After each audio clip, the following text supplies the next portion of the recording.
charla con Antonio Valderrama para hablar de la Institución Libre de Enseñanza, una entidad trascendental para la cultura, la educación, la ciencia de nuestro país y de cuyo impulso surgieron entidades como el Centro de Estudios Históricos, la Residencia de Estudiantes, la Universidad Internacional de Verano de Santander, la Junta para la Ampliación de Estudios e Investigaciones Científicas, las Misiones Pedagógicas y el Real Madrid Club de Fútbol. Vamos a ello.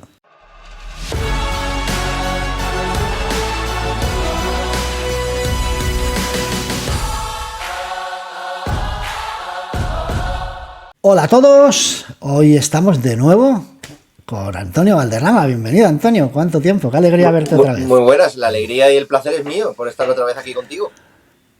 Pues en esta tarde calurosa vamos a hablar de un tema que tenía muchas ganas y es un tema histórico que habla de los orígenes del Madrid, pero que habla de los vínculos del Madrid pues con un movimiento, un impulso de carácter intelectual, artístico, cultural, modernizador que hubo en España de una importancia vital.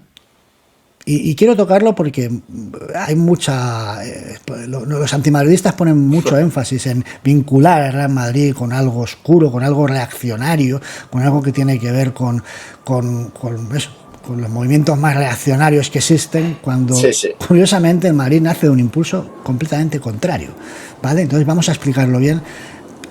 Al fin de cuentas vamos a explicar el nacimiento del Madrid a partir de la Institución Libre de Enseñanza. Lo primero que te voy a plantear, Antonio, es que le expliques a la gente lo que fue la Institución Libre de Enseñanza. Bueno, lo que es, porque sigue existiendo todavía. Lo que es. Porque es verdad que tuvo un paréntesis muy largo, todo el franquismo, toda la dictadura, no es el tío, pero posteriormente la Fundación Giner de los Ríos, que es su gran promotor en primera instancia, la ha recuperado. La Institución Libre de Enseñanza, como tú bien dices, surge a finales con la restauración, canovista, a finales del siglo XIX en España, y es la primera institución de carácter laico, de carácter, de un corte un sesgo muy intelectual. Surge en el seno de la Universidad Autónoma de Madrid, impulsada por una serie de catedráticos que, contrarios a la injerencia gubernamental de aquella época en la libertad de cátedra, entre otras cuestiones, deciden montar un poco una institución muy nueva en España que un poco conectara la educación superior, sobre todo en España, con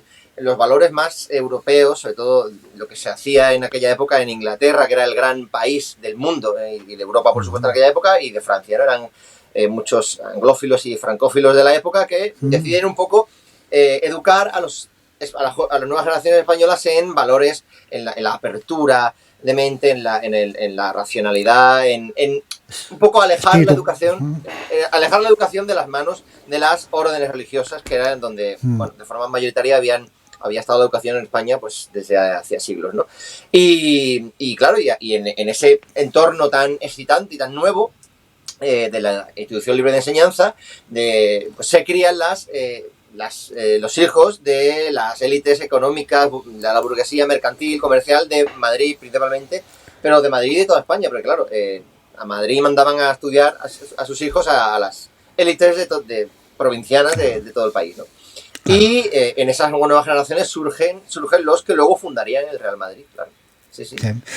Es un impulso original que da lugar a muchas otras instituciones que todavía muchas perduran hoy, pues desde la Junta para la Ampliación de Estudios e Investigaciones Científicas, que estuvo presidida por Ramón y Cajal, como la Residencia de Estudiantes, que decir, ¿no? Que acogió a Luis Buñuel, Federico García Lorca, Salvador Dalí, Severo Ochoa, el Centro de Estudios Históricos, presidido por Menéndez Pidal, las misiones pedagógicas, que fue un proyecto de alfabetizar la España rural, y que España en aquellos años teníamos una situación de analfabetismo mayoritaria en la sociedad, y se trató un poco de eso, de llevar bibliotecas, profesores, pues proyectos académicos al campo español.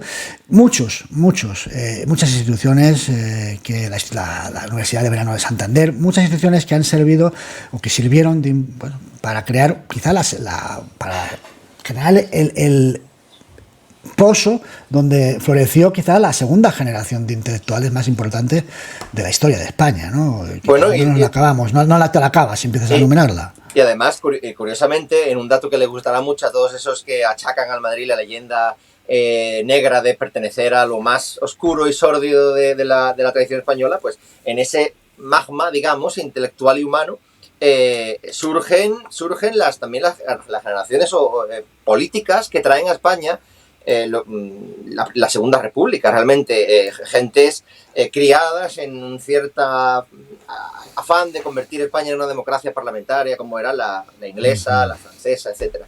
Que ese dato, ya digo, gustará mucho a nuestros enemigos, porque en ese magma, pues eso, esa gente venía también de fundar, bueno, las primeras sociedades deportivas en Madrid y en Barcelona, y de ahí, pues...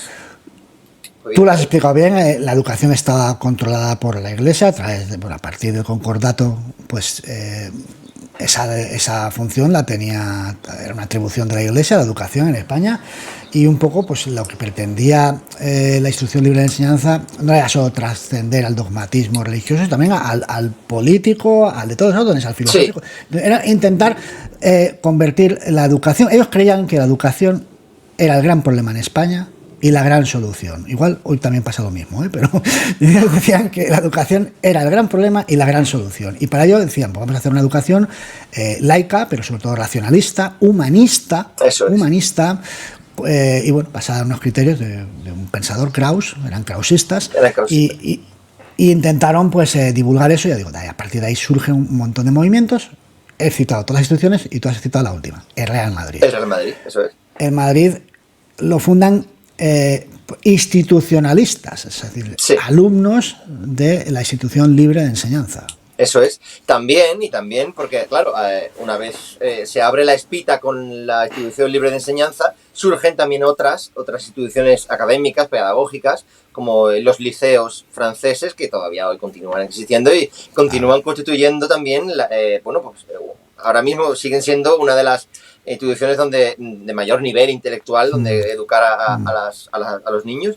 Claro. Y gente institucionalistas y gente del ámbito del liceo francés empiezan a finales de la década de los 90, del siglo XIX, fundando el primer club de fútbol, específicamente porque existía desde el año 1879 un club de cricket y fútbol, que era el Club de Madrid, que se llamaba, pero ya no es hasta 1897-98, coincidiendo con la Guerra de Cuba, cuando surge la Sociedad de Fútbol, que se llamó en inglés de fútbol. Y ese es el germen de todo el fútbol de la ciudad de Madrid, y gente que se escinde de esta primigenia sociedad funda la nueva sociedad a cargo de alguien que le sonará mucho a la gente que nos haya visto, porque solemos tratar tú y yo estos temas recurrentemente, a cargo de Julián Palacio.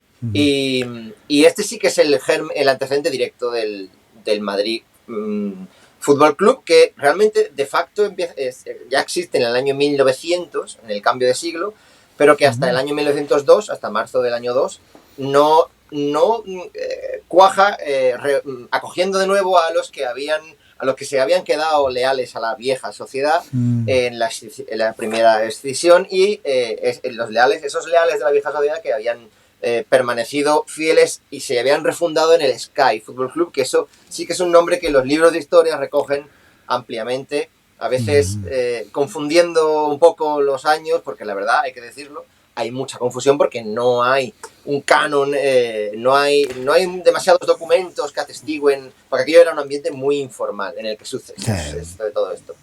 Hay un artículo de hace poco, menciona lo de la fecha de la fundación del Real Madrid, que se ha dado por hecho que en 1902. Hablan de la fundación del Madrid Fútbol Club en 1900. Entonces no sabemos si se estaban refiriendo al Sky, a la sociedad, a cuál de estos clubs. La cuestión es que todos ellos provienen de la institución libre de enseñanza, de esos alumnos de institucionalistas, ¿vale? Claro. Que tenían esa corriente. Y es importante, muchos de los hombres que son decisivos en el Real Madrid, no uno, ni dos, ni tres, sino muchos, tenían vínculos, digamos que hasta la guerra civil, con la institución libre de enseñanza. Por lo tanto, el club la filosofía del club, el espíritu del club, el impulso que cogió el club, que para nosotros lo defendemos aquí, es el mismo que el de ahora, ¿vale? Sí, Que es el de sí, la internacionalización, universalización, el de difundir unos valores humanos, el noble ibérico Adalid, ¿no? El caballero del honor. Bueno, pues esos valores de la nobleza que se transmitían, eran vitales en la institución libre de enseñanza, como el difundir no solo la enseñanza, el saber, sino también la educación, el respeto, la consideración por el prójimo, pues todos esos valores están ya dentro de... totalmente, totalmente, porque hay que pensar que si se considera y apropiadamente, yo creo que sí, que Santiago Bernabéu es el gran refundador o el gran hombre que marca las líneas maestras de lo que hoy es el Madrid. Hay que tener en cuenta que Santiago Bernabéu, que pertenece a una generación posterior a la de todos estos hombres estudiantes del Instituto Libre de Enseñanza, etcétera, Bernabéu, que precisamente tuvo una educación religiosa en los Jerónimos del Escorial, aprende de toda esta gente, primero como jugador, luego como capitán y luego como directivo, porque hizo muchas cosas antes de ser, ya en el 43, después de la guerra, presidente. Entonces, Santiago Bernabéu bebe de la obra, además directamente, de toda esta gente, de Parajes, de los Padros, de Palacios, etcétera, etcétera. Entonces, pues, como tú dices, lo que pasa en los primeros 50 años de la historia del Madrid es fundamental por todo eso y porque además establece, digamos, la escuela para quien luego lo consagra y lo cuaja y lo proyecta hacia el futuro, que es Bernabéu, ¿no? Entonces, sí. Los hermanos Padrós, Juan y Carlos, fundadores del club junto con Julián Palacios, los tres eran institucionalistas. Has mencionado a Pedro Parajés, que fue posteriormente presidente de Real Madrid, en una etapa posterior, bastante posterior, pero también era institucionalista, pero a través de la vía del Liceo Francés, ¿no? Sí, eso es. Eso es que el Liceo, al calor, digamos, del Liceo Francés surge un club, un primer club de fútbol, que es la Asociación Sportive Francés, que perdonen mi dicción francesa, ¿no? La verdad que soy bastante en eso, pero ese primer club del liceo se refunda también, porque las refundaciones son continuas, son recurrentes, en el Amicale, en la Sociedad Amicale. Que termina fundiéndose en torno a los años entre el 2 y el 4 con el ya Madrid Fútbol Club, que ya tiene sus estatutos y que ya tiene sus... Pero es muy curioso porque en toda esta maraña de nombres que hemos citado, yo creo que lo que marca fundamentalmente la diferencia, o lo que permite seguir un poco mejor la genealogía, es el color blanco, que hoy día es la seña fundamental del Madrid, ¿no?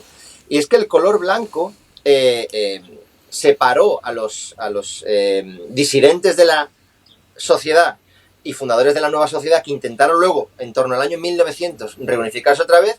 Los de la vieja sociedad, querían permanecer con el rojo y el azul, que son los colores de la Villa de Madrid, bueno, por ejemplo, el Atlético de Madrid los continúa utilizando. Sí. Pero los creadores, entre ellos Julián Palacios, de la nueva sociedad que dio lugar al Madrid Fútbol Club, se habían fijado en un club que había en esa época muy famoso, amateur, que era el Corinthians de Londres. El Corinthians de Londres jugaba de blanco y era una especie de Harlem Globetrotters de la época del fútbol. De hecho, giraban por toda Europa y tenían una fama tremenda porque jugaban por amor al arte, y el dinero que ganaban era un poco lo donaban. Era un club con una fama de muy...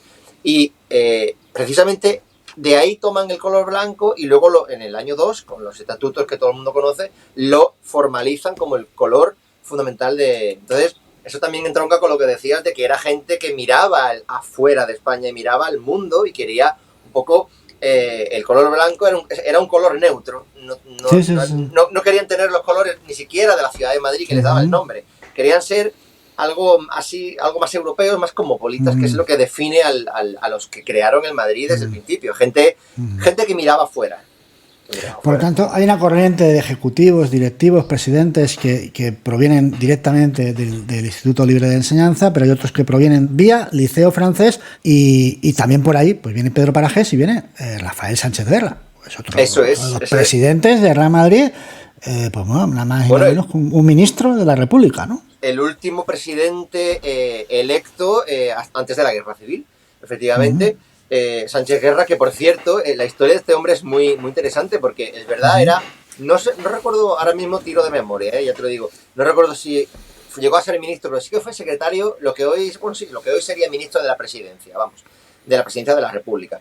Y este hombre tuvo que huir a Francia al final de la guerra, y estando en París, siendo un padre de familia, y lo dejó todo y se metió a monje, y se recluyó, volvió a España durante el franquismo, no tuvo ninguna represalia, y se recluyó en un monasterio de Navarra. Y pues ya cuando en los 60, ya cuando el Madrid había ganado las Copas de Europa, o las primeras, jugaba el Madrid una vez contra Osasuna, Bernabéu se llevó a todo el equipo a saludar a Sánchez Guerra, que era una persona con quien no compartía valores políticos, pero... Es que es una constante total en ese periodo de cómo esos dirigentes, esas personas que formaron parte de Real Madrid, trascendieron su vinculación, su vocación política, claro, su ideología política, todos lo hicieron, todos. Totalmente. O sea, hubo una comunión entre unos y otros. Por ejemplo, estábamos hablando ahora de los hermanos Padrós. Los hermanos Padrós eran liberales, eran del Partido Liberal, monárquicos, eran muy afines a la monarquía, ¿no? Pero tenemos el caso de Sánchez Guerra, que era socialista, era todo lo contrario. Eso es. Incluso Carlos Padrós, al final de su vida política, antes de la guerra, perteneció a una variante del catalanismo que nada que ver, nada homologable a lo que es el catalanismo hoy, del proceso y todo eso, pero sí que estuvo como miembro participante en aquella la mancomunidad de Barcelona, puede ser, donde se reivindicó por primera vez la autonomía para Cataluña. Carlos, dices. Carlos, sí. Carlos, entonces, sí. Había de todo, realmente, porque era una ciudad, Madrid, que la ciudad de Madrid, desde la restauración de Cánovas hasta la proclamación de la República, pasando por la dictadura de Primo de Rivera, era una ciudad donde sucedían las cosas, lo que determinaba el futuro de España, y donde convivían, gentes de todo pelaje, y el Madrid era uno de esos lugares donde convivían en completa armonía, cada uno con su visión de lo que pensaba que era mejor para España, claro. Pero en libertad y en camaradería, claro. Claro, ahí tenemos esa historia maravillosa, que si no la habéis visto, os pongo hasta el enlace en la descripción para que la podáis ver, del canal de Ramón Álvarez de Mon, donde cuenta la historia de un familiar suyo, que era un Musculitos, un compañero del equipo en el que jugaba Bernabéu en el Real Madrid, un jugador de Real Madrid que era comunista, y cuando durante la guerra huye, se va al bando, cruza el telón, digamos, y cada viaje que hacía el Madrid al este, Bernabéu viajaba para verlo y traerle noticias a su familia, y era comunista. Claro, ¿no? Y porque Bernabéu era una persona que, a pesar de que hizo la guerra como cabo del Ejército Nacional, pero era una persona que era un patriota de verdad, y era un español que, más allá de las diferencias políticas, pues era un hombre que quería el bien de la mayor parte de los españoles honrados y honestos, y yo creo que eso es algo que compartimos todos, y eso está dentro también del Madrid, porque yo siempre he pensado que el Madrid como institución, además de tener una vocación universal clarísima, también tiene dentro lo mejor de España, que es un país que es verdad que no tiene muchas cosas de las que presumir últimamente, pero sí que lo español, si se puede determinar de alguna manera, siempre ha sido algo abierto al mundo, y ha sido algo no excluyente. Yo creo que el Madrid eso sí que lo ha tenido siempre.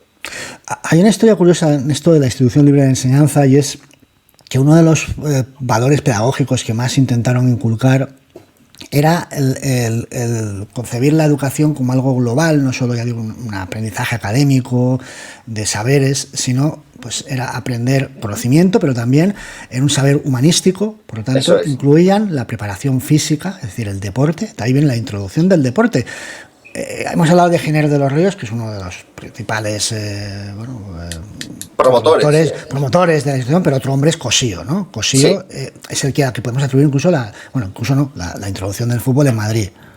Sí, y es curioso porque me parece que este Cosío es el padre del gran enciclopedista de la tauromaquia, y los toros han sido los grandes, por decirlo de alguna manera, entre comillas, víctimas en cuanto a espectáculo de masas, el fútbol les tomó el relevo. Pero sí, efectivamente, el hacer deporte al aire libre en paños menores, como se decía en la prensa de la época, al principio era una cosa que escandalizaba mucho, porque de hecho atendiendo a los orígenes estrictamente del Madrid como equipo, quedaban a jugar. O sea, el primer campo donde jugaba el Madrid era unos aledaños de la primera plaza de toros de Madrid. Y el público taurino se quedaba allí un poco, bueno, estos chavales que hacen aquí, en calzones, corriendo, era un poco algo que causaba estupor, porque es verdad, la educación al aire libre, el hacer deporte, era algo que no, era algo muy extranjero, era algo muy moderno. En otras zonas de España, como la que tú eres natural, como el sur de España, Huelva, Cádiz también, hay localidades que son, pues tenían unas colonias inglesas prominentes, ¿no? Y ahí sí que, pues, de esas influencias, de esos contactos con población inglesa, pues se producía estos partidos o este conocimiento del fútbol. En el País Vasco, entiendo, es un contacto económico que siempre ha habido entre el País Vasco y Inglaterra a través de la industria y bueno, pues ahí sí que había. En el caso de Madrid surge no por los extranjeros, o no básicamente por los extranjeros, sino por la institución libre de enseñanza, que lo trae de los centros educativos ingleses. Son los profesores que he citado antes, que fueron expulsados de la Universidad de Madrid por estas ideas progresistas, y se van a Oxford, se van a Cambridge a aprender a aprender cómo se estudiaba allí, cómo se enseñaba y cuáles eran las pautas académicas de tanto en Inglaterra, como has dicho antes, Francia y Alemania. Y de Inglaterra se trajeron esos programas, esas prácticas, pero también se trajeron balones. Y Cossío decía, yo fui la primera persona que traje en las maletas balones a Madrid. Y de ahí empieza todo, ¿no?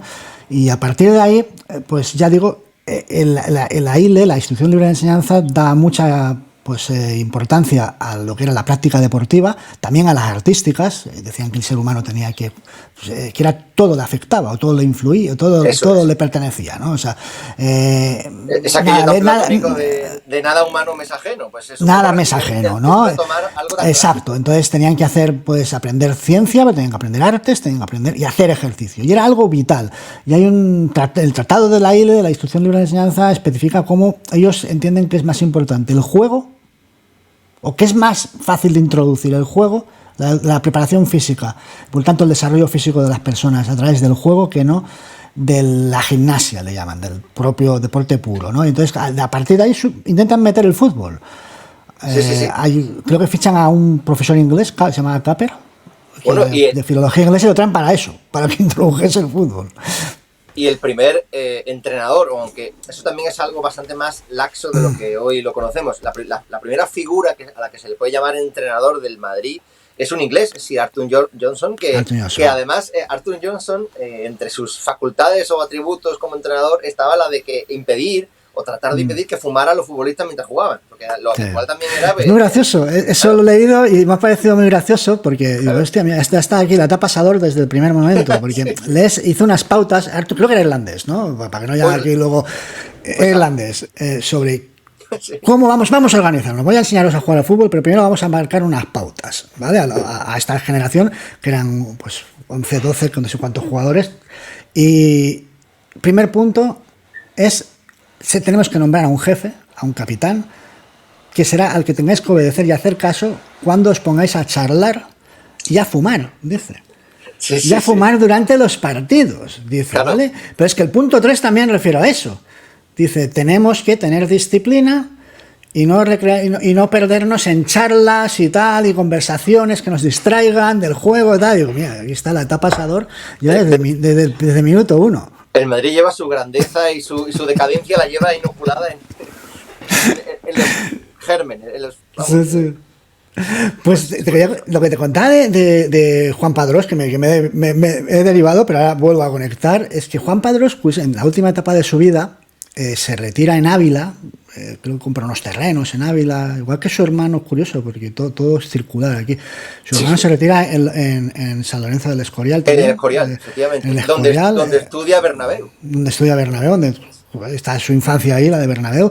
Bueno, pues Juan Padrós se retira en Ávila y crea una especie de institución allí, pues local o comarcal, para recoger a gente joven e instruirlos en las prácticas deportivas. Les enseñaba atletismo y les enseñaba natación, mucho en el sentido en que lo intentaba introducir estas prácticas humanísticas, que intentaba introducir la Instrucción Libre de Enseñanza, Y repito, pues estos fueron una serie de valores, bueno, de los que se empapó el Real Madrid, que tenían que ver pues con el respeto, se tenían que ver con esa actitud. Fíjate, la obsesión, una de las grandes obsesiones de la institución libre de enseñanza era el espíritu crítico.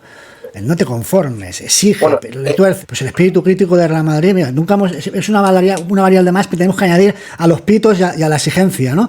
Pues sí, también sí. Pues igual proviene del espíritu crítico de los institucionalistas. Bueno, al final es que ese cuestionarse continuamente quién es uno y cuál es su lugar en el mundo, el día que el Madrid, es verdad que nos causa mucha irritación y eso en los aficionados tiende a la hipérbole y a la exageración tremenda, y eso nos irrita. Pero sí que es verdad que eso está en la génesis es un motor que azuza a toda la institución, pero al primero al florentino. Y el día que eso deje de ser así, o en las etapas en las que eso no ha sido así, es verdad que el Madrid no ha llegado no ha sido el número uno, que es lo que debería siempre el Madrid tender a ser el número uno. Así que, bueno, creo que hay pocas instituciones con más de 100 años, 120 en este caso, que conserven tantos rasgos esenciales del momento histórico y de las personas que la originaron. Y eso eso forma parte de ese accidente histórico social que es el Madrid, porque realmente el Madrid es una anomalía en muchos sentidos, y ese es otro. Pues no sé hasta qué punto el rechazo que tuvo el franquismo y movimientos muy reaccionarios contra la institución libre de enseñanza, pues al acabar la guerra civil, es abolida y es tachada pues de todo, masónica, de todo, ¿no? Y se intenta pues propugnar pues las tesis pedagógicas y académicas contrarias, ¿vale? Y por ejemplo, una de las cosas era las enseñanzas que eran mixtas, ¿no? Habían hombres y mujeres. Eso es. Sí. A ver, al final, claro, sobre todo al principio, las primeras décadas del franquismo fueron una absoluta reacción contra casi todo lo que se consideraba que había ayudado de cualquier manera a la degeneración de España que llevó a julio del 36. Y claro, la institución libre de enseñanza era vista como un semillero diabólico de cosas nefandas.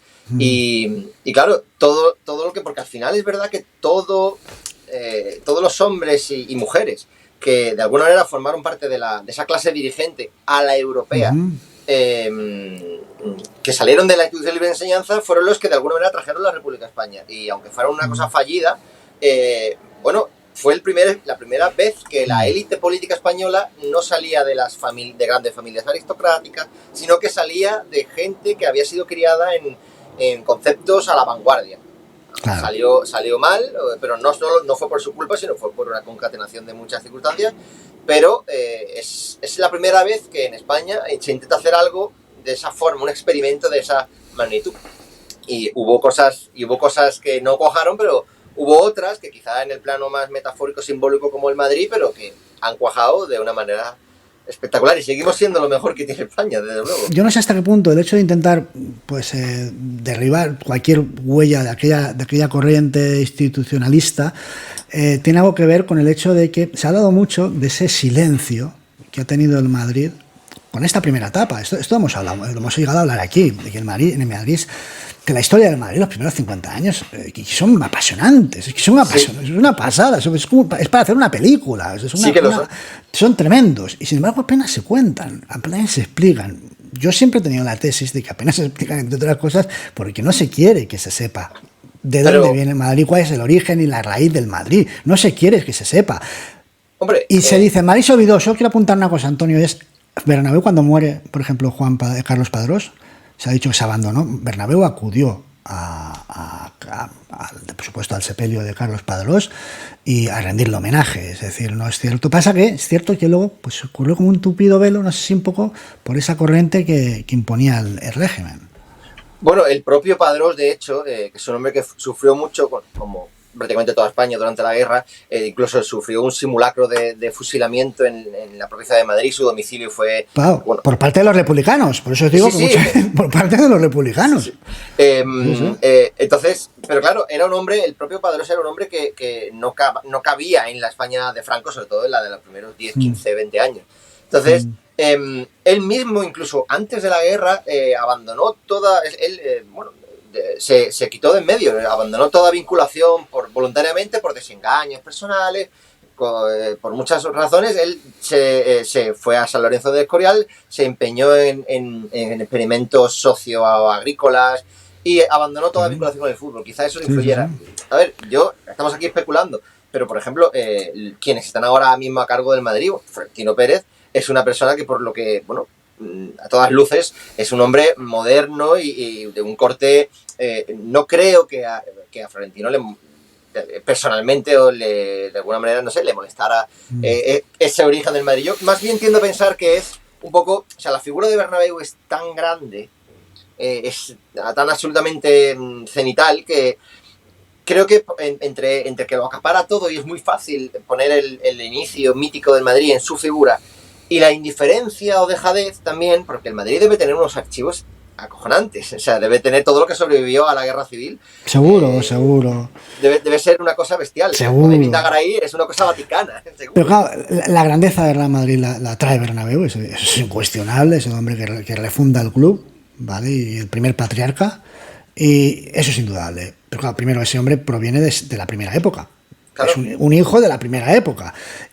Pero más allá que la grandeza la trajo Bernabéu a partir de los años 50, las esencias del Madrid se forjan en esos primeros 50 años, se forjan ahí, en esos 50 primeros años, ahí viene todo lo que somos ahora, no todo. Entonces, por eso, yo digo, insisto en que yo creo que a alguien le conviene que no se sepan, y quiero... Dime, ¿qué vas a decir? Yo luego apunto yo. No, yo creo que le conviene más a los antimadridistas, les conviene más que no se sepa, porque realmente todo lo que ocurre en esos 50 años, o sea, nadie puede pretender pensar que el Madrid en el año 56 empieza a ganar Copas de Europa y no para, porque bueno, tiene mucha suerte, fichan a un argentino que era muy bueno y tal. No, es que eso no sucede de la nada, las cosas no son así. Y el Madrid, entre otras cosas, preserva su libertad financiera y económica porque tiene un estadio en propiedad. Son decisiones que se toman 25, 30 años después, antes de que Bernabéu sea presidente y de que Di Stéfano llegue y de que el Madrid gane la Copa de Europa, etcétera. Entonces, es que es parte de nuestra identidad. Sin duda.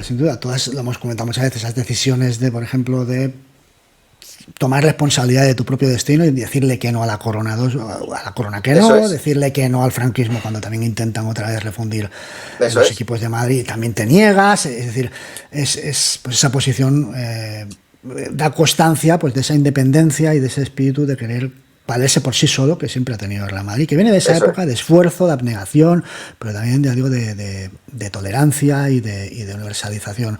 Te voy a comentar el último punto que te iba a decir antes, es cuando cuando Florentino Pérez va a visitar a Antonio Escotado, casi a poco tiempo de fallecer, le hace una última visita en su casa de Ibiza y le agradece ese libro que escribió con Jesús Bengochea, de historia de Real Madrid, y le hace una petición que a mí me sorprendió muchísimo y se lo he comentado 1000 veces. Digo, primero que lo que dice Florentino, lo que le pide a Antonio Escotado.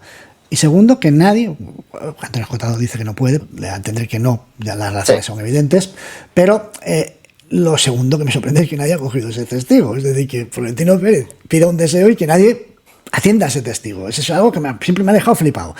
Pero Florentino lo que le dice es, Antonio, me gustaría que escribieras un libro sobre lo que pasó en el Madrid, la historia de Real Madrid antes, durante y antes de la Guerra Civil Española. No, vamos a ver, yo estoy con el hombre al que más quiero, al que más ganas tenía de ver en la vida, de verdad. Bueno. Es la puta verdad. No me digas eso que me lo voy a creer. Sí, créetelo. Créetelo. Me lo creo. Además es que tengo muchas razones. Yo estoy ya como para palmarla, pero da lo mismo. Bueno, ¿qué vas a palmar? Oye, perdona, yo quiero que hagas el Real Madrid y la Guerra Civil Española. Hostia. Solo eso. Ya sé que sabes mucho de antes, de después, y tal. El Real Madrid y la Guerra Civil Española. El Real Madrid. Y la Guerra Civil. ¿Qué pasó en esos 3 años? ¿Qué pasó antes? ¿Qué pasó durante los 3 años? ¿Y qué pasó después? Hostia. Pero yo no sé si me voy a encontrar el material que necesito. Sí, lo encuentras, seguro. Si no lo encuentras tú... Desde la propia reconstrucción del club hasta el 55. Hasta el 55, así hasta ese momento en que el club ya otra vez es grande, ¿no? me gustaría que contases todo lo que pasó ahí. Es decir, si Florentino dice eso, es porque Florentino tiene conocimiento de cosas, igual como dices tú, de documentos, de experiencias, que no han salido a la luz. Lo que uno dice, ¿por qué no se encarga a alguien? Puñetas. Pero si Florentino hace ese deseo, decir, es que es de las cosas que más me interesan, es esto, que se explique pues lo que fue el Madrid desde los años 20, 30, 40, qué pasó ahí. ¿Y qué pasó? Sí. Hasta la guerra, o incluida la guerra. Yo he hecho mis acercamientos en la galera, los he volcado casi todos, y es una fase histórica que me apasiona por lo que hemos hablado, porque ahí está ya la grandeza del Madrid, ahí están ya las noches europeas, es decir, el coraje y el valor humano que luego da lugar a... Y es una historia apasionante. No. Sí, alguien la tendrá que escribir. Claro, porque por lo visto, por lo que parece, a Florentino Pérez no le convence la versión que hay ahora, o por lo menos no completa, no le convence. Podría ser mucho más completa y yo creo que está en la mano del Madrid hacerlo. Claro, porque como dices tú, los archivos están ahí, los tienen que tener. Es promoverlo, es abrirlo y, bueno, no sé, de alguna manera se podrá hacer seguro. Sin duda. Bueno, Antonio, pues aquí lo vamos a dejar. Muy bien. Muchísimas gracias y ha sido un placer. Hasta la próxima. Pues aquí me tienes. Muchas gracias. Chao.